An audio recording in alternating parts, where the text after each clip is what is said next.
अखिया में काजरा लगइल बहन राजा जी। ए जी देखी ना अरे सोरह सिंगारी झमकइले बानी राजा जी।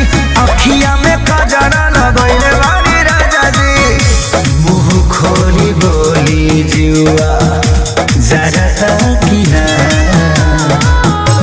रौरे पासल के हम सटने हरियर टिकुली टिकुलिया जमाना मारता की ना ए पिया टिकुलिया जमाना मारता की ना।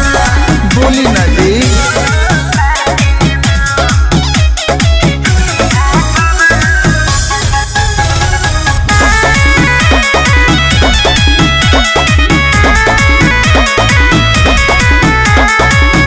सारा धनवा धइल बाए राजा रउवा खातिर। रउवे न देखब तो देखी के आखिर। बताई ना दुखी मत करी त हंस के देखेला करे जाता करे जो फटेला। आ धनवा तोहरे हवेले जाए जाके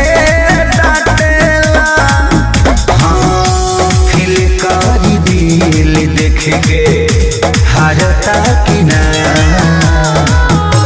रौरे पासान के हम सटने हरियर टिकुली टिकुलिया जमाना मारता की ना ए पिया टिकुलिया जमाना मारता की ना।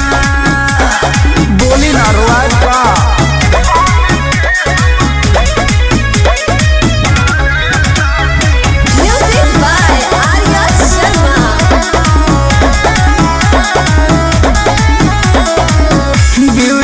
पार्लर जाके केसिया कोई हाईलाइट हो जाए टाइट चली काटी फूल नाइट। आज तरफ जानी बा पूरा चमकता तो हमारा चेहरा के मसाज औरी पालिश भइला बा।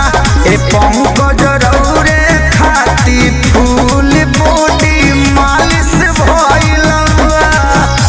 अखिलेश खेसरियोनी हरता की ना रौरे पहचान के हम सटने हरियर टिकुली टिकुलिया जमाना मारता की ना ए पिया टिकुलिया जमाना मारता की ना।